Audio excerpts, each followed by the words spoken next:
Hello, fellow humans. The following is a conversation with Dr. Elan Barenholtz, cognitive scientist and AI researcher, and it might just change the entire way you think about language, learning, and even the mind itself. What if large language models like ChatGPT aren't just engineering marvels, but point to something about how our minds work? In this episode, we explore a radical idea that language isn't grounded in meaning the way we think it is. Instead, words may be more like musical notes in a melody, a pattern of predictions unfolding over time, shaped by use rather than rules. Dr. Barenholtz lays out his provocative theory that human language operates on a simple, recursive process called autoregression, where one output becomes the next input. We also dig into what this means for speech therapy, for memory, for kids growing up immersed in screens, and for how we should think about teaching language. This was an extremely fun one. So, what lies beyond the words we speak? Tune in and find out. Hey everyone, welcome to Beyond Words, conversations on language, music, and mind, in collaboration with speechtherapypd.com. I'm your host, Garrett Oyama. I'm a musician practicing SLP and a PhD student with an interest in all things language, music, and cognition. And I'm super excited that we have the one and only Dr. Elan Barenholtz here with us today. Dr. Barenholtz is an associate professor of psychology at Florida Atlantic University, where he also co-directs the Machine Perception Cognitive Robotics Lab and the Visual Mind Lab. And correct me if I'm getting any of these things wrong. So far, you're doing better than I usually do. Great. His research spans human and machine perception, learning, and cognition, with a focus on how intelligent systems, biological or artificial, acquire structure and meaning from the world. Dr. Barenholtz's work bridges cognitive science and artificial intelligence, addressing topics such as visual processing, pattern recognition, consciousness, and most recently, theoretical models of language as an autoregressive system. And just before we get started, just a couple of items to mention. Most of these upcoming podcasts, including today's, will include an accompanying course on speech therapy PD that is available for 0.1 ASHA CEUs. Just a couple of necessary disclosures. We each receive an honorarium from Speech Therapy PD for this podcast, but there are no other relevant non-financial disclosures to report at this time. So without further ado, Dr. Barenholtz, welcome to Beyond Words. Thank you so much. Really exciting to be here. I always ask the guests a little bit about their origin story because it's always so interesting to see, how they've gotten to where they are today. So, what got you into this field? So it's interesting you should ask. So I jumped into what I guess traditionally can be called cognitive science. My degree was technically was in cognitive science, and cognitive science is a sort of sprawling, multidisciplinary kind of field. And I jumped into it because I was looking for actually a theory of mind. And by a theory of mind, I meant really something, akin to what the great scientific theories, like theory of evolution by natural selection or theory of genetic inheritance and things along those lines, all encompassing theories that explain lots and lots of phenomena in a neat way that you can say, hey, we figured something out here. And thought about philosophy because I was really interested in the mind, consciousness actually in particular. I thought about psychology because I was really more scientifically oriented, and I thought empiricism was the way to go. And I kind of found myself in the middle. I said, okay, let me plot a course that's somewhere that doesn't quite fit into either of those.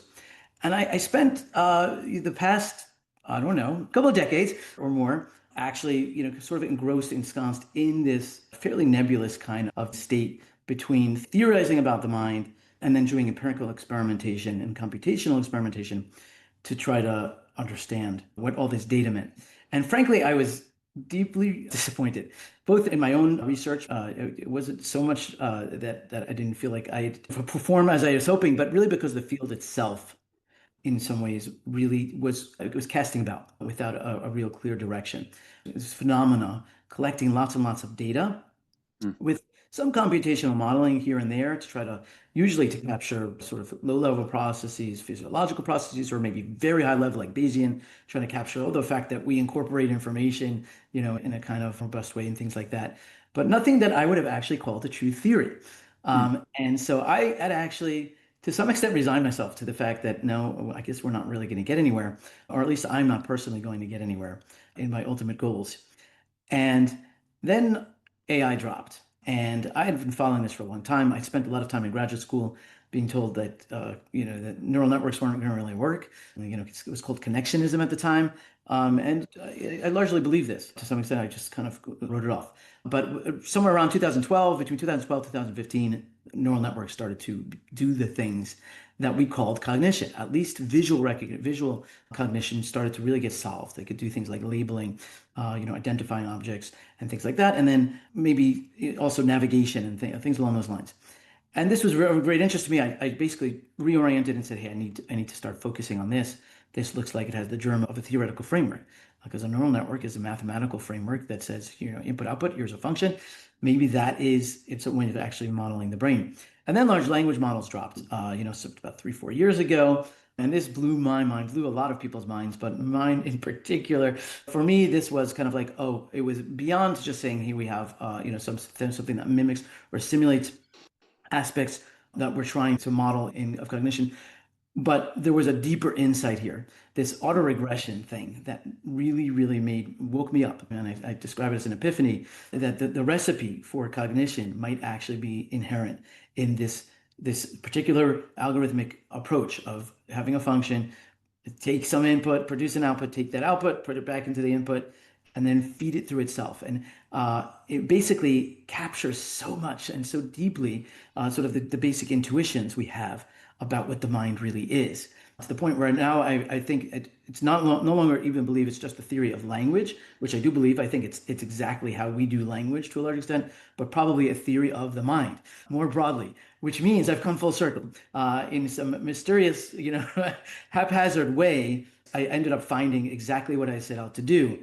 I wish I could take credit for and say I designed this solution, but I do take a little bit of credit for the fact that I was looking for it for a long time, and I think I've spotted it in a way that almost nobody else seems to have yet. And I haven't seen many people making the claim that the mind itself and language production, even specifically, is actually in humans is exactly the same algorithmically, exactly the same thing as what these models are doing. So that a computational equivalent, this argument of computational equivalence. And so sorry, I know that was a very long-winded introduction, but it sort of takes us to the present moment as to what it is I'm so excited about, what I'm out there talking about. And it was really, in some ways, looks like a meaningful trajectory and arc. And it was, in a sense, I set out to understand this broad thing we call the mind and the brain, not just as a patchwork of, here's a certain phenomenon, here's a certain sub module in the brain that does this and another one does that.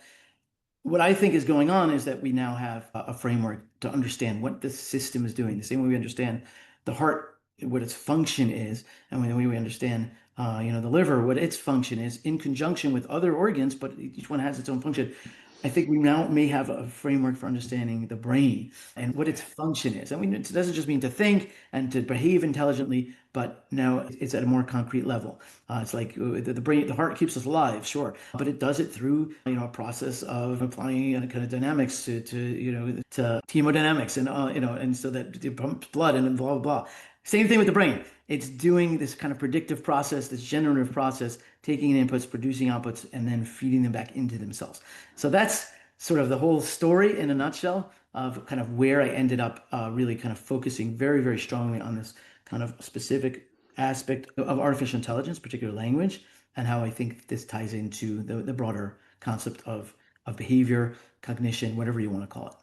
Wow. Incredible. Yeah, it's a really deep and profound insight. And, when I heard your interview on theories of everything, it really opened my mind to different ways of thinking about speech therapy. And I just want to make sure that, all the SLPs who maybe are less technical, we get Yeah, and a I'm good sorry. sense of. I apologize if I'm throwing a lot of jargon. Not at all. This is perfect. Yeah, and I think that there are a ton who are following, language development or just language cognition more broadly. So I think this is going to be aimed at them. I just want to make sure that we maybe a couple of the terms that we can define, one being in this theory of language specifically and cognition more broadly, which is really exciting. I want to talk about that later. But yeah, starting with language, you mentioned that it's this autoregressive system that you have these inputs and they feed back into each other. Can you just give a brief, the kind of simplified definition for SLPs who might not be familiar with, LLMs? Absolutely. And I use that word so often. People make fun of it. They make drinking games out of it. I should just define it right off the bat. But it's basically the following. The idea is that you have a function. And a function is just, we all know about functions. You have an input and an output. An input could be, like a set of numbers. Let's say you could have, a simple function would be you take two numbers and you give me the sum. You take two numbers, you give me, the product, right? That's a simple idea of a function. It's a mapping, and you can build a computer system that does this, that produces this kind of function. Now, in the case of autoregression, there's one extra step, and that's it. Instead of just saying you take an input and produce an output, the trick is you take that output and then tack it on to the original input and then feed it in again. And then you produce another output. And so what you've got is a function, really just the sort of core computational structure. The thing itself, you can think of it as a computer or a recipe, an algorithm. You could write it down, however you want to write down or describe this thing that takes inputs and produces outputs. But you've got that thing, right? And then you take that thing and you do this autoregression, namely you take its output and you feed it back into itself. And so this is the idea of recursion, right? That you're taking an output, feeding back in, like like the Urus overlay, like the snake eating its own tail. But you don't just feed it its own output again, because if you just kept doing that, you just end up in a sort of a tractor and you'd end up someplace very uninteresting. But what you're doing in the case of autoregression, in particularly with like large language models, is you're taking that output and you're tacking on to the previous inputs, right? So if I give a large language model, I say, hey, tell me a story. Okay, so it takes that input, tell me a story. And what it's going to do is that's its input and it's going to produce an output. That output in the case of large language models is what do you think the very next, it's called a token, but you can think of it as a word. What do you think the very next word should be? So if I say to you, Garrett, tell me a story, you might be like, okay, once upon a time, right? So the first thing you'd say is okay, right? You take that okay, and then you take that okay and tack it onto the tell me a story. Okay, you have that sequence, stick that in, run it again. Now you take the same function. Same exact function, very important, right? The same function, but it's a new input because now it has the word okay at the end. Stick it in, now you say okay once. And now you say once, and then you feed that whole thing in again. And then you say, okay, once upon, right? And so what's happening is this thing is generating its own inputs, right? And it's doing this in a sequential manner so that it's building up these incremental inputs. And then that's the whole trick. So this single function, the function isn't thinking about further tokens, not thinking about the whole sequence. Its job is just to do one thing. Tell me the next token. But by doing it autoregressively, by doing it and feeding it back into itself, you end up with this process. It's not the function itself is just a function, input output, but function plus autoregression gives you a process, and that process then can give you infinite length sequences, right? It can tell you a story, it can write a book, it can give you a long explanation on any esoteric topic you want, but it's doing it all of this just based on this in some ways, very simple predictive model. And so that's the sort of core concept of autoregression. Regression just means, prediction, basically, like you may be familiar with like linear regression. You've got a bunch of data and you're trying to, based on that, you're trying to plot some new data point. And you regress a line and you come up with a model based on this. Here's my predictive model. So it's sort of a predictive model and it's autoregression, right? Because it takes its prediction, feeds it back into itself, and then does it again. And that's sort of the whole magic of autoregression. Got it. Yeah, and that really helps clarify. One thing in the interview that you mentioned that was related to this, but really blew my mind was that you made this connection between LLMs having no actual grounding in the world to meaning, which is it's the traditional way we think about language, that meaning is grounded in something. And then, saying that it's really just doing this autoregression where the snake eating its own tail is a great kind of an image for that. But that, rather that meaning comes from, not grounding, but this like sort of shape of the web of, relationships between other words. So you mentioned this high dimensional latent space of sorts. It sort of made me think about this. It kind of like music, right? So one note by itself, it doesn't mean anything. It has no meaning. But then it's as it moves along through the song, meaning kind of emerges through these relationships. And the shape of the sonic structure of music, it has all these built-in shapes that we don't typically think of. But as you are a musician, you learn about music, you get these intuitive senses of how notes come to fit together and things like that. Are you saying that language is perhaps something like this? That is so apt. I can't begin to tell you. I actually have a piece that I've been meaning to polish off, talking about exactly that. Music is in some ways a much more direct and intuitive form of exactly this. That, like you said, notes really don't mean anything. And if you have perfect pitch, you can name it a note, but a note is really only meaningful in relation to the other notes. That's what it is. That's what and as far as music is concerned, a note is really just its connection, and you can transpose up or down or whatever, and you have the same exact melody, right? It's the same melody. Just what do you mean in C minor? What does that mean, right? Well, because it's only about the actual relational structure. It's not a different song. It's the exact same song. It's the exact same melody. Even if it's in, if the keys are all different. And so music is actually this remarkably pure form of pure relational encoding. Um, I think there's some deep clues to the structure of the mind from music. People have long suspected this, and people have looked at music. It's very mysterious what on earth it is, and why we love it so much, and why it does what it does inside of us. Totally. And I think there's a deep clue in the autoregressive framework because it is this thing exactly. It's this relational structure that plays out over time where there's this prediction, right? One of the key aspects of music is that it has this catchiness to it. It's easily remembered, and there's a certain predictive quality to it, right? It's not just all over the map. If you're a musician in particular, if I give you a few bars of a melody, you might be able to continue that melody in a way that either is exactly right or makes sense, whatever that means, right? Well, what's that sense? It's because we've learned this kind of trajectory through the notes, that there's certain trajectories that make sense. And it's just like language. There's certain trajectories that make sense. Certain words come after other words.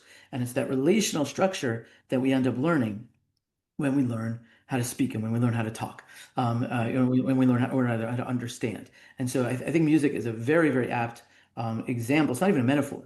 It's sort of the same fundamental principles, but in a very different domain. Music is a more pure form of it. In language, and you talked about meaning, and I just want to quickly mention this. Language, and people often object, well, what do you mean? Words, they have meaning. They talk about things in the world, and that is true but in a very indirect sense. That's sort of the very subtle point here that's a little hard to get across. The large language models just learn certain relations. To them, it's just like music, literally just like music. They just learn the pure inherent relational structure the same way. You can't tell me what's a melody about, or it make you feel a certain way, but it doesn't carry meaning outside of itself. To the large language models, that's what all of language is. It's just a relational structure. To us, there is also this other stuff going on. When I'm talking to you, when I say there's a certain object with certain properties, there are other things happening elsewhere in your brain. You might have imagery. You might have motor kind of processes. These are in concert with, they're coordinated with the linguistic system. And so there is extension to language. Language does other stuff inside your body, may make you later on reach for a certain object in some mysterious way. This all does actually, like if I tell you something, it does have behavioral implications. And vice versa, when you see something or you hear somebody or whatever, you experience something, this has linguistic implications, but it's still ungrounded in the sense that, and this is the claim is it's still really operating entirely based on the same principles as the large language models. It's just music, but that music also makes people dance or it makes people feel certain things, right? But the music itself has its own rules. And so that's why it's just a great metaphor. Again, not even a metaphor. Yeah. The music is really kind of like, it's the pure example of a quote unquote meaningless structure for its own sake. I think language is the same thing. It's ungrounded in that sense that it operates based on its own rules, but it also has this kind of after effects, these auxiliary effects that give it its real utility. That makes so much sense too in light of, as SLPs, we work with kids and we see a lot of the language development process happening. And you could see how kids they sort of feel into the meaning of words before they have a direct idea of what they actually. But that's the thing, and you say that, but we never end up with the idea, right? That's the myth, right? And exactly right. It's like the feeling into it. It's like they're learning how to operate within this physical and linguistic realm where this stuff happens together, but they're not actually learning definitions of words, and definitions end up failing miserably. And if we're thinking about teaching in terms of definitions, we're thinking about it wrong. And I think that's your deep intuition. I think that's why you reached out to me, Yeah. because that is not actually like that's the way we think about teaching. It's like shove sort of more words or something into it. But instead, what you're really doing is you're learning how to operate behaviorally in this sensory linguistic sphere where both of these things are kind of interacting, but they're not the same thing. The words they have their shape, and then the perceptual has its own shape, and then we learn how to coordinate within both of them. I've had this kind of intuition for a long time that, no matter how many, you have a dictionary, like the classic, idea is that you have a word and then the dictionary has a list of definitions. But I've Yes. just felt, if you actually examine language as we have to do, we have to listen to a lot of language samples of kids, you realize that there's just not an apt characterization of a word at all is to have a list of definitions. There's like way both more possibility and also less possibility in some ways because it can only go in certain shapes, like you're saying. Like these words have like these particular relationships, and also context really is everything, Yes, like in that. context. Exactly. Exactly. The behavior, like you mean the context, like not, you don't just mean like linguistic context. You Yeah. mean like the environmental context. Like you're sitting in a room and you're like, can you get that for me? Right? Those words in and of itself, what on earth, that doesn't mean anything if you don't have all the other stuff. Right? And then you realize, well, no, those words don't really mean what we think they mean. Can you get that for me? Does that have a definition, right? Is those words going to map to anything meaningful independent of the particular context? So it's Right. exactly, exactly. I think that's you've clearly intuited.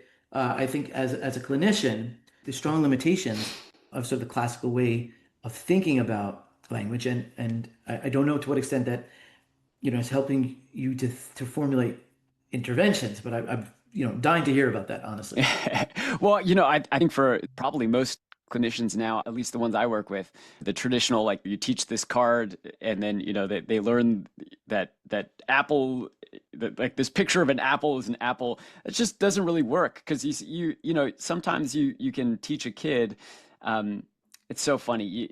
Like I've had so many times, especially with language testing, you have to test a definition of a word and a child can't give you the definition of the word. Like they seemingly don't know what it means. And then just 5 seconds later, they're using that word in a different Right. context, Right. correctly. It's so funny. It really shows that this is not Yeah. how we're learning language. Right. And it's kind of almost not how we're learning anything. And it really gets to this sort of this implicitness of cognition itself, is that it's just kind of running. Let's just focus on the case of language. When I'm producing words, or when a large language model is producing words, it's doing it in purely in this sort of this generative sense where the previous sequence is predicting the next word. There isn't any cognizance in the model at all of what the intent of any of those words are. It's just using the available information to generate. The prediction is implicit, it's inherent. Here's another way to put it. And I talk about this in relation to knowledge. When I ask you, where are you from, or what did you do yesterday? There's this notion that what we're doing is we've got stored memories that contain information. There's this sort of like in these memory buffers that contain facts, and we go and we retrieve those facts. And that's how a classic database actually works. Right? If you SQL, if you do people who do the kind of like database management, you literally have lists of facts, and then the trick is how do you retrieve the correct fact? That's not what happens at all in large language models. You'll ask them a question and they will give you the answer. And if you're lucky, in most cases, the answer will be correct. But that fact wasn't stored anywhere. This fact wasn't actually in there because the fact, like I say to a model, what is autoregression, right? And then it might give me a nice long sequence of words that you can't find that sequence anywhere in the model. It doesn't exist because as you recall, it's just doing next token. It's just doing very one, and then it just does it over and over again. So what it really has is the potential, given the right input, it's going to produce this output, and then you run it, and it ultimately will produce this meaningful set of outputs. So what that means is that the model doesn't really know what autoregression is. And it's kind of weird to think about, right? And well, sure it does. It's responding appropriately. But if you were to look in the guts of this thing, if you were to able to decode all of the weights in this model, you're not going to find a definition of autoregression. It's not in there. The definition is not in there. And what you did, my claim is what you, Garrett, when I ask you, what did you yesterday, you'll be able to tell me that answer. But if I were to, actually, shake your brain and peer at it with the greatest, kind of imaging technology, the answer is not actually in there. How does the answer emerge? It emerges because implicit in the structure of your brain is the ability to produce this kind of behavior. And so it's a it's sort of subtle, but it's a foundational difference, right? The knowledge isn't in there. The knowledge, your brain gets shaped over time to produce certain kinds of behaviors. And that can be a linguistic behavior, like telling me what, some fact, or it can be a behavior like doing something, knowing how to do a procedure, or appropriately responding to somebody's request, all of these kinds of things. And so really gets to this idea that if you're thinking about teaching, shoving info, trying to say memorize this fact is exactly the wrong way. The Right. fact doesn't get in. No, condition people to respond appropriately to a given input. That's how you want to do it. And if you're thinking, well, then that's what I'm doing. I'm showing them a flashcard and they're supposed to produce this output. No, no, no. That's not how we operate in the real world. Right. We don't produce those kinds of responses. We produce responses like, I want an apple. Can I have that apple? Apples are delicious. Put it into environmental contexts and settings where people would typically use it in this generative way, and I think you'll be much more likely to actually see success. And I think you see it, right? You say you've seen people, then they use the word, right? That's the thing. They don't know what they don't know what they're doing. It's kind of like it's kind of like this whole procedural memory, and people talk about this, right? Declarative. Maybe you've heard of this distinction between explicit and implicit memory. We don't know how to ride a bike. I can't tell you to ride a bike, but I know how to do it, right? My argument is that's true for everything. That's true for facts that you know. You don't know what you know. You just know how to do it.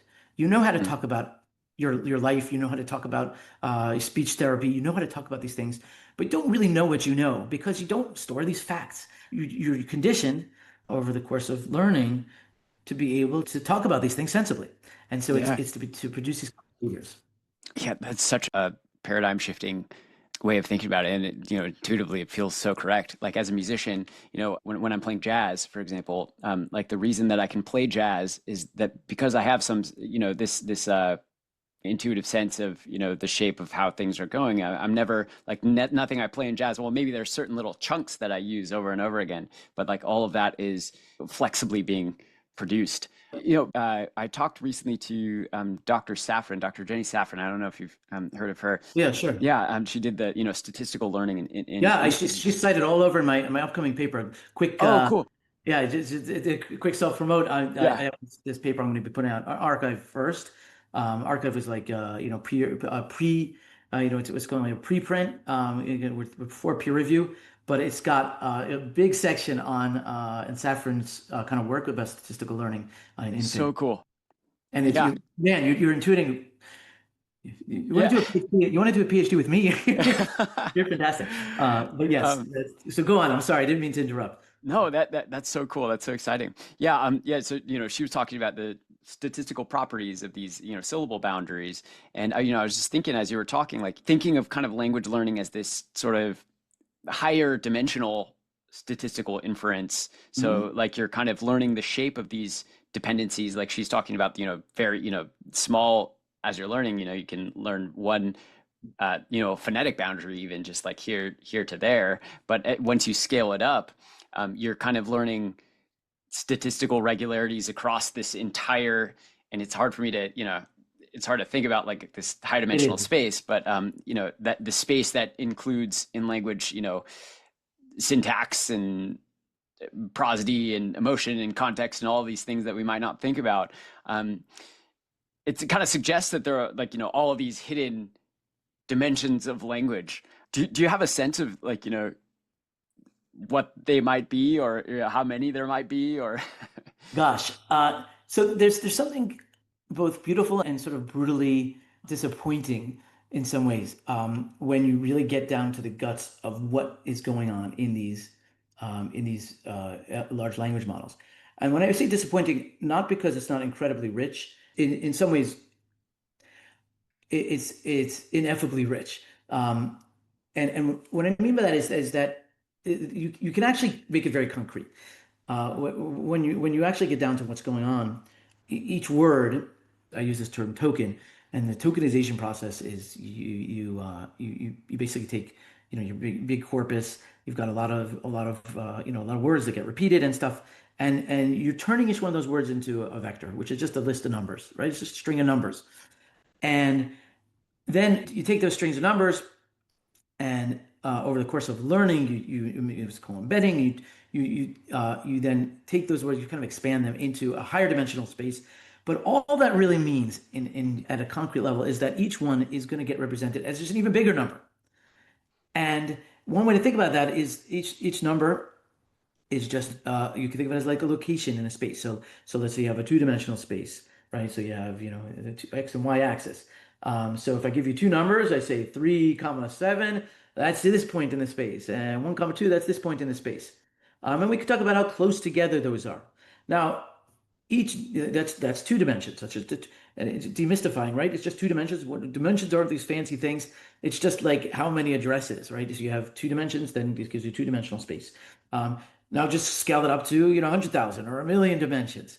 You can't visualize it anymore, but it really is just that. It's just that you've got this big string of numbers, and we could say, okay, this particular number, 1379544, whatever, right? Just list it out, a very long list. That tells you where you are in this space. And what happens in a large language model is it's actually molding what this space looks like, such that the word apple falls somewhere in relation to the word orange. And it's also in relation to the word red and crunchy and sweet and whatever. And that these things are in the sort of the appropriate location relative to one another in this super high dimensional space. In some ways, that's it. That's what it means. The dimensions are these, in some ways, just or sort of the descriptions of words are just these numbers. It's purely numerical. It's incredibly abstract. At the same time, by doing so and by molding this thing in a way that allows it to do next token prediction, this space ends up taking on the shape, and that's sort of the idea of the shape of language, the shape such that these words have the relations are meaningful, like they carry this kind of meaning that it ends up being useful for not just predicting the next token, but in a meaningful way, right? Whatever we mean by that. What do we mean by that? Well, it's going to have this kind of behavioral implications. We're all going to agree that this is the right term. Whatever you want that meaning to be. So that's what I mean by, in some ways, it's actually brutally kind of base. It's kind of like, it's just vectors. It's very abstract things. Yet it's extraordinarily rich because it's super high dimensional and it's this crazy, crazy math of forming this, this shape of this space. But the disappointing part to me right now, at least, is like, well, what does that mean? What does that Yeah. mean? What does it mean that red and apple have this relation to one another? I can't visualize it. I can't really, I could try to, you could actually try to measure their distance, but that's sort of actually compressing it all down to one simple measure. It's not really going to tell you almost anything. You can probably, make some predictions about that. And so in some ways, it is really hard to answer that question you asked. Like, how many dimensions? Is there a better way to get a grasp of what the dimensions really are? And right now, my answer is, well, at least we've got a true concrete sort of map of what we mean by words. Mm, It's these high dimensional vectors in this high dimensional space that are shaped by this next token generation task. If you find that right. satisfying, great. But of course, you probably don't, and neither do I. It's like, what is the true insight there? The only insight I could say is, well, that's an operational deficient. And I think it's the same thing that the brain is doing. I think Mm. that's going on in neurons too. I think we're probably actually generating the brain is just this high dimensional space. It's a way of physiologically instantiating this kind of high dimensional space where you can parameterize stuff and change. Like this has this, right? When you tell me a word, it will have this particular activity in the brain that probably is very similar in some ways to this kind of vector representation. And then somehow the brain is taking that, and it's probably not exactly like an LM, and then producing all this behavior. Oh, So you end up with okay. math, but you want more, right? You want the music of the math. You want the intuition. You want to see it. You want to grasp it and feel it. And that's where I'm like, well, that's unfortunately right now, as far as I can tell, like I've been actually working on visualization tools, thinking about these high dimensional trajectories and moving through them, doing dimensionality reduction, and you end up with nice trajectories. And you're like, okay, but what is it? How does that tell me what an apple is? And Yeah. it's hard. It's hard. Yeah, there's the quote in your interview, something like, the fly knows something that the linguistic system will never know. There's just these things that are beyond Yes, words, so to exactly. speak. Um, Exactly. Yeah. I'm wondering, just as SLPs, we think a lot about language development, and you mentioned tokens. I was wondering, do you think that there's like kind of a developmental trajectory as we're kind of getting a grasp on the space and reconfiguring this space to better map to is not the right word, but Yeah, that's sort of that's figure good. It's out just like shaping the space to produce shaping like the this. space, right? Yeah, yeah. Do you think that there's like kind of a trajectory for what the brain considers a token? Thinking back to Jenny Safran's work, when we're an infant, we're kind of predicting at the level of phonemes, let's say, or syllables or something like that. And then there's some variability as we get older because kids young kids will consider like a whole chunk like a phrase, like maybe a single word. Sometimes they're using words, and as we get older we kind of think in larger and larger chunks, maybe even at the narrative level, let's say, where we can take parts of a narrative and then perhaps consider that a token. I don't know, what do you have That any is intuitions about that is that? a spectacular question. So good that I just want to write it down and think about it. I haven't really given this sufficient thought yet, although I've given it a little bit of thought. So here's the thing, and you're touching on something very deep, I think, that really I don't think the field is grappled with yet, certainly in relation to thinking about how humans actually do this. So um, the very weird thing about sort of thinking about language this way is that you're like, what's a word? A word is not, in the case of these large language models, for example, it's this vector, and that doesn't have a sound. It's not written down. It doesn't have a certain shape of letters. It's nothing like that. It's just this particular string of vectors. And this purely abstract thing ends up being what you end up mapping, right? You say this is going to be in this location, or let me put it differently. What you do is you take a string, you take actual words, right? The sequence of words, and you turn those into these sort of abstract representations. Now, the tokenization scheme is a little bit arbitrary. There's various ways of doing it. But it kind of boils down to some extent to words. But you have things like prefixes and suffixes and things like that. And so in the case of, and maybe this is a clue, in the case of like actual large language models, you do end up taking what we would traditionally call words and word components. Like you don't take an arbitrary, you don't take Morphemes. uh, yes. It maps pretty decently to morphemes, but you'd be surprised. Hmm. Each tokenization scheme, sometimes you get strange stuff like why is this particular construct? Sometimes it'll take compound words, split them up. Sometimes it won't, and things like that. It's not. It doesn't map very neatly to that. But that tokenization scheme is a way of saying, okay, this counts as a token. But again, once the model runs with it's sort of in some ways arbitrary. You're like, okay, that's that's because we think that that's a reasonable way of characterizing what should go in and what we should map the relation between. You can force it to do it that way, but by the time it gets into the model, it's completely abstracted away, right, from that form. And so it's kind of an imposed structure. But when you think about actual language and certainly spoken language and the fact that there's this phonetic component to it, we don't really know to what extent the brain is tokenizing in this way. We just have no idea. Um, I think Stafford's and work like that certainly points to subword kind of tokenization, if you want to call it that, at least in terms of certain kind of statistical learning. You can see it happening at an phoneme level. And then the question is, and this is, I think, your key question, is like, well, over time, do those do the tokens change, right? Do you start off with tokens, so to speak, being like really at the phoneme level or even subphoneme, right?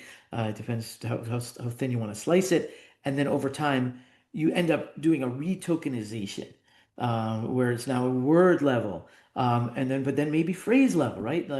Things that tend to go together a lot maybe start to become the tokens. And by the way, you do see compound tokens in the tokenization schemes of large language models where they can combine even separate words. So I think you're asking a really great question that may, first of all, it may have implications for even thinking about how the AI does it, because right now it's one and done. You do the tokenization, and then you run the actual learning phase where you do the high dimensional embedding with the next token generation. But what about going back and redoing your tokenization? Is it possible that maybe there are more optimal tokenization? And by the way, somebody may jump on me here and be like, no, no, you missed the last year of tokenization literature, because I'm not an expert in this. And in fact, we do kind of optimized tokens after the fact. I have a vague memory of maybe seeing something like that. But thinking about what counts as sort of the units, and then mapping them in and finding where they live, right, in the high dimensional space, they're just two distinct processes. And you're touching on the fact that in people, this probably is a developmental process, probably a shifting process. There probably isn't, there can't be sort of like a single tokenization scheme. There can't be, because you don't start up knowing what they are. That's sort of Safford's work, right? Is like you need to first find out which phonemes get together before you can start making these compounds and say that's a word. Yeah. And so you have to do that. But then once you've found those words, and so how on earth is this happening? Is it all using the same math? Like, do you first try to tokenize and then embed and then use that to do prediction and then go back again and retokenize? I think that's a fascinating kind of concept. I want to go check the literature like right away to see what people have said about that. But it's a very interesting question. Yeah, it seems like in it's so cool to think about the language development process and getting to that point where language starts to maybe, or maybe it's always doing this, but I'm thinking about when babies are babbling, for example, they don't, Mhm. they're not really, using the, the shape of their latent space is like, Well, it's very different, yeah, very but there's different. probably something there, right? In utero, even you're getting Sure. you're certainly getting input that tells you quite a bit about the shape, and studies that show babies know sort of the cadences of their native language. So at birth, and Yeah. so it's happening really early on. Yeah. Just It's so down to cool. Yeah, it's I don't know if you've heard of this. Like when babies are born, they respond to the particular time signature that they were bounced at. Oh, I didn't And know that. so like if they prefer 3, 4 if they like were bounced in different You mean time you mean signatures. you mean like in utero, like they were? Yes. Oh wow, that's so interesting. Yeah. Yes, perfect. Exactly. It's so yes, this stuff is happening, and then there's internal, the rhythmic processes that are entraining the system. So there's a lot of this self-entraining happening over the course of development. Long, long before the baby's actually born. And so yes, it's really, really hard to say that there's discrete processes. It's all a continuum. Yeah. And I think again, just re-emphasize for SLPs, like that we have to learn this high dimensional space and the shape of this space. And so it really isn't a matter of memorizing, symbols, and it's not really even a matter of, a lot of SLPs might teach like, we have goals for like grammar. They have to learn the past tense form or something like that. Oh And, God, and it's like, this is, complete flip. We should be teaching in I have a lot to say about context. that, but go Yeah. ahead. Yeah. But yeah, just that, really direct instruction and rule teaching, I think we all sort of intuitively, after doing it for some time, that it's just not that effective. And you sometimes you have to describe. You're teaching a kid, you're describing what this metaphor means. Like it never gets through. And we're really learning through this kind of more context-based experience with these Yeah, yeah. I patterns, mean, right? it's, and people talk about experiential learning, and it can sound a little cliche, and maybe sometimes it is. We shouldn't think of it as just being, that you're embedded or things like that. It's no, it's that you need the flow. You kind of need the flow of how things actually happen, or maybe another way to put it is you have to simulate what you're going to actually be doing rather than trying to stuff people information so that they can later use it. You have to try to get the same pattern. It's all about these patterns. It's Yeah, about generative patterns. And to the extent that you can teach the pattern, right? Not teach the information, but teach the pattern. That's sort of that's the fundamental, I think, fundamental insight here. That it's going to be like you mentioned syntax. Don't tell people about past tense, man. I can't tell you how absurd I think it is that we do that to native language speakers, maybe for second language, probably not even there. This is something this was discovered after the fact. I'm going to go on record. I was going to record saying this before. Chomsky was wrong. Like syntax is an epiphenomenon. It's something we discovered in language, and it comes out somehow out of the computational process, but it's not actually how we do it at all. And the idea that we teach that after the fact as a way to do it is just fundamentally wrong. yeah, Don't memorize conjugations. Just use the phrases as you would use them, and that's how you learn it. And you learn it to do it like you mentioned earlier, like in context, right? I'm gonna say, well, what did Garrett say to me? Oh, Garrett was talking about this. Do it that way. Don't say how do you say in the present and the future and all of that. That's just a terrible, terrible idea. yeah. Oh, I 100% agree. And I think this also it's another great reframe for therapists, like this in context learning. It's like so many times, as when I was in working in the schools, for example, I was taking kids, out of the classroom during their general education where they're, getting this rich kind of context based language, taking them out into this decontextualized environment, doing weird activities that they would not be doing otherwise. Like And it's like, pests. right, Pests are right, weird. well, yeah, right. So, it's just remembering that I think reinforcing that also parents play a big role. When you are doing speech therapy, it's good to, this is a great reminder to implement those, strategies that you might be using to help elicit language in the context of the home environment, in a routine, in something that they're doing a lot, just making sure that they have access to these, patterns. And, I think a lot of that subconscious machinery will turn Hmm. on and get those patterns going. One thing that we're seeing a lot in the homes these days, and one thing I'm hoping to study is just the fact that there's so much decontextualized speech and noise coming from digital devices in the home, and lots of iPad use, and things that aren't interactive and often don't connect to something else that you're kind of learning. I guess if we're referencing this space, kind of learning the space in a strange way, because it's you're probably not usually getting the right context. It's not something Yeah, that you're I never totally thought about that attending way to. before. But I think that there's a ton of like almost like bad data, input data in Yeah. the homes now. And we've seen, through the pandemic, for example, it was like crazy increase, 120% increase in communication disorders, something like that.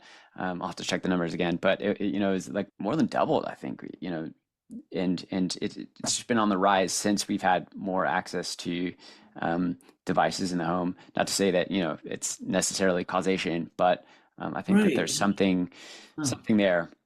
No, I think so. Um, It's a great point. And I've often sort of lamented social, yeah, the kind of devices. You're not learning how to interact and make eye contact and all of that kind of good stuff. But it's a very cool insight you have is like that it's decontextualized language. It's not how it was meant to be generated. I mean, that's true of books too on some level, but the idea is you need that grounding first so that the language has this kind of mapping to all the other stuff. And again, that's where meaning comes from. Meaning isn't like dictionary definition. It's not pointing to, some sort of abstract apple in the world or anything like that, but it does have meaning in relation to what you do with the language. Like, and that's inherently interactive. And it's embodied and it's in the world and all of that good stuff. And disembodied, decontextualized language, I think you could really make the case is it's in its wrong form. It's not how Mhm. nature intended it. And maybe an important insight into some of these deficits that you're talking about. Yeah, I see a lot of kids who, more and more on my caseload that it's just like when you speak with them, like the narratives don't make sense, and they, past the age that they should. And there's, it's hard to like I can't understand, the topics are jumping all over, and these are often kids that I see like on devices in the home all the time. Yeah. So, I wonder because you're not getting that natural feedback for, when you're talking with a parent and you say something that's, oftentimes you're playing with the latent space, let's say, and you're, generate some Yeah. Yeah. random noise, right? And then if you're never getting feedback about what's natural and on topic, you're kind of you're missing that dimension of the space. Yeah, you need And to see that your language does the thing that you wanted it to do, right, or it doesn't, and then you reform. As you say, you modify the shape so that you get the results you want. If you don't have that feedback, you don't know what to do with the shape, and then you end up with and we all especially in this early days, in these large language models, they can go off. Autoregression could do whatever it's going to run, but it could go off in bizarre directions. The language is no longer going to have the trajectories that are optimized for what they're supposed to do. So yeah, I think it's definitely it's not even a metaphor. It's like you may be really onto something of the sort of the decontextualized language. I think it's really potentially is very very a severe threat kind of to the understanding and the operation of kids if they're getting too much of that. yeah, be weird to be in like sort of like a Tower of Babel situation where no one understands each other, which could happen.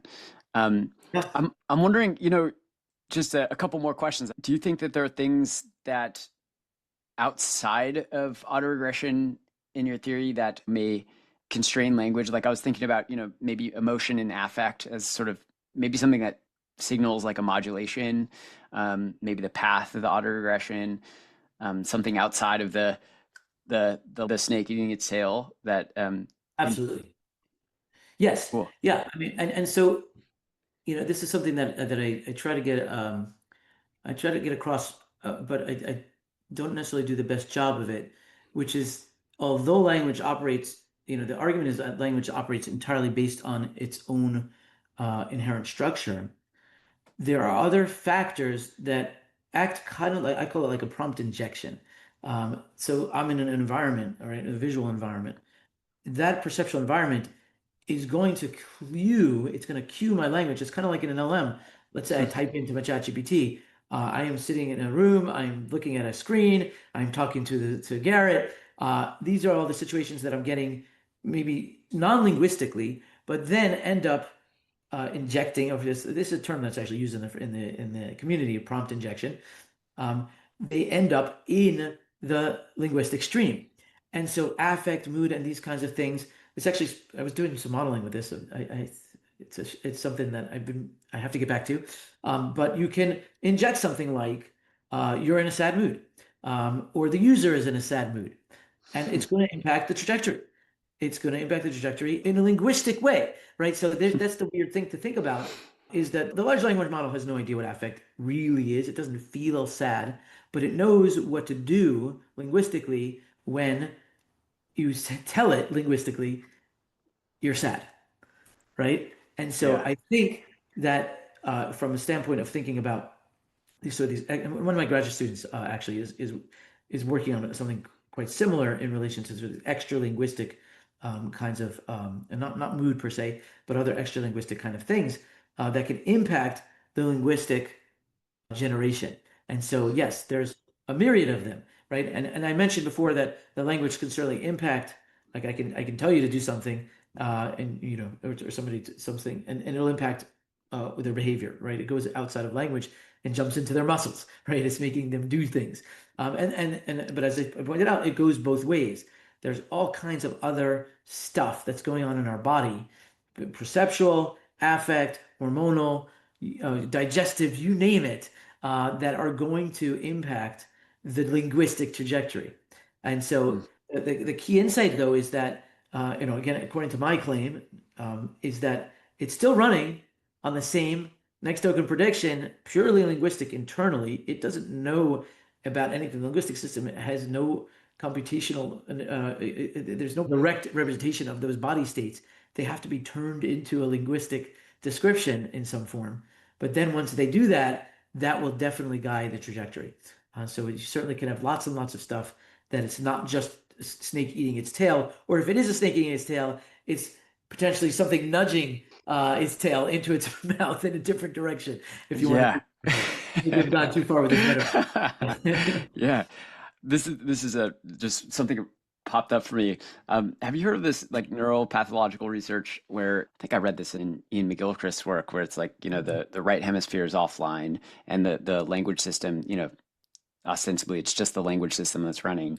And these patients have to do a task where it's sort of like these little logic puzzles, but it's like, they'll see something like the Sahara is freezing, the Sahara is a desert or something, and then like, see, is this true or false? The Sahara has a lot of ice, in it, and someone with a functioning right hemisphere will say the Sahara is not cold. That doesn't make any sense. Your premises are false. But the patient who, has a right hemisphere stroke will never say that. They'll just base it on whatever premises they're given, and then they'll follow the logic to its conclusion. Is that something like sort of this like linguistic hermetically sealed language system? I think that is a going on? fantastic account of that kind of, man. I can't tell you how many times I've said I got to read because so many people put me to it. I have a very superficial notion, but yes, what you're describing sounds exactly like if you were to say, just run with this linguistically, you can do it. You can give it any premise to a large language model, and especially if you just if you prompt it appropriately and say just run with this, it can go in any direction you want. There is a trajectory that's sort of the best one given these words, but then there's the connection, as you're pointing out, in the rest of us. There's other stuff that happens, and it all happens in concert. So when you talk about the Sahara being freezing, like I have, when you say the Sahara, immediately I also have a visual image, this visual image of a desert. And when you say it's freezing, my visual imagery is like broken, right? And so that could easily produce a feedback to my language model and say, no, that doesn't make any sense. But it's the visual that figured out it doesn't make any sense, not the language necessarily. But you have this kind of cross communication, and so there's this dance that's happening. There isn't, none of these are they may be computationally modular in the sense that I mean that language ultimately is doing next token prediction from its own geometry, but it's getting inputs from the other modalities and thinking more broadly, right? Thinking isn't, even if we're thinking like now we're talking, we're kind of thinking linguistically, but you just said it before, and something popped into your mind, right? What the hell is that, right? It wasn't necessarily a linguistic thought. It could have been a visual thought or some other modality. Maybe you're like, it's getting late, it's getting dark, whatever it is. Other stuff that then goes and impinges on the linguistic process. So yes, absolutely. There you can think. I love the hermetically sealed linguistic process as kind of in some ways deficient, right? And it comes back to the point you made earlier about like devices, right? Like it's not meant to be run without getting consistent feedback from these other systems. It's not really meant to run on its own. It's internally defined, but it's not supposed to be by itself. And it's amazing that you can get to situation almost where a language becomes so dominant that it loses touch with the rest of experience, which we And that's the consider point about the primary. fly. And that's the point about the fly. And that's Yeah. sort of deeper, if you want to get metaphysical, cosmic, religious, even about all of this, it's like, yes, if we go too far, and I think maybe, I don't know if this is the appropriate context, probably not what you usually talk about in this podcast, but yes, as a society, as a civilization, rationalism and all these things, in some ways are really, really, really extremist about language. Mm, If you think about it. So yeah. rational, like literally means that you can can express it symbolically. And that's kind of what there's a ratio, right? It's kind of and so it's symbolic. And if you lose touch with the other stuff, Yeah. then maybe you end up in some strange attractors that aren't actually optimal, like Yeah. level. It just seems such a like a I think this is really important to talk about. It's Good. something I think about too. But given this framework of thinking about this, you can see how easy it is to fool yourself into thinking that something is correct without when you go too far down linguistic rabbit hole. It's easy to become You mentioned rabbit holes, right? And like misinformation and like all this kind of stuff. Actually, I think I had a posting about this somewhere on, I don't know if it was on X or Substack, I don't remember, but like propaganda and these kinds of things, what they're really doing is not necessarily convince you of a fact, but it's getting the certain pattern to run. And that those can be pathological. yeah. You get somebody to like the brain to go in a certain trajectory, a certain rabbit hole, Mm, that maybe, it's too self-guided. It loses touch. And maybe rabbit hole, I never thought about rabbit hole that way, but like it's underground. It's like there's no sunlight there. It's just yeah. you're just in the hole. Like you're not getting feedback from anything else. Mm. So you definitely it's a really good metaphor. Ah, It's a linguistic rabbit hole is a perfect metaphor. man, thank you. Well, thank you so much for discussing this with the audience. I think it's so important and it's so cool. I mean, there's so many both practical and important sort of metaphysical takeaways from your theory. What are you most excited about now? Like, what do you think needs to be studied? So I have there's a lot here that needs to be sort of shored up in terms of the mapping between the theoretical claim in relation to the large language models and the brain and behavior. So what I really am hoping to do next is to make this very concrete in terms of true prediction. The theory is really ultimately only as good as the predictions that it can make. Right now, I think it's a very good account. Darwin took what was a big mess of biology that didn't really have any why behind it, and said, "Here's the why. I'll tell you the why," and it made a ton of sense. But until it made novel predictions about what should happen. He had his finches and things like this. It really couldn't really be said to really stand as a true scientific theory. Mm, That's what I need to do, or I need others to help me do. Is to the and this is part of the paper that I'm planning on putting out there soon. The paper's mostly here's what we know. Here's how this theory sort of accounts for already existing knowledge, and I think it wraps up a lot. I think it might convince a lot of people who might right now be skeptical. But what I'm really pumped about, and what I feel is almost like my intellectual obligation, is to say, well, okay, great, you've accounted for existing phenomena. What else you got?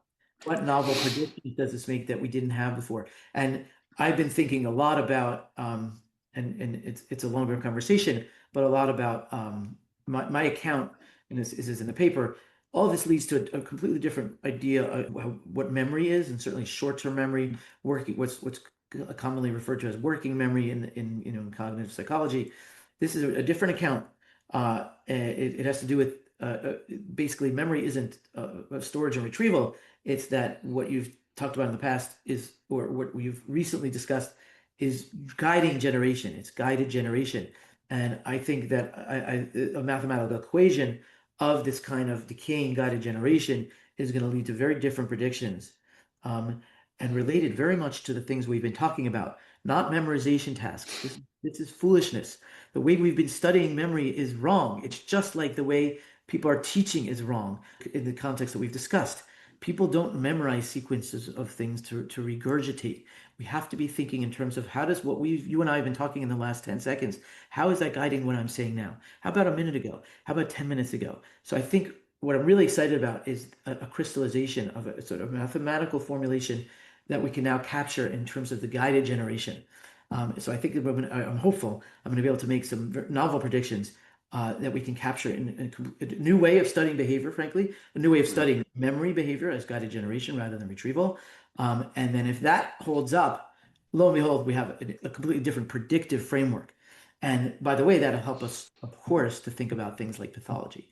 Yeah. What are memory deficits really? What is actually happening during MCI or Alzheimer's? What kind of tests do we have? Maybe for guided generation tests rather than retrieval tests. And so I'm very Yeah. excited about this framework as making both novel predictions and novel kind of frameworks for actually studying behavior, understanding behavior, and also understanding pathology.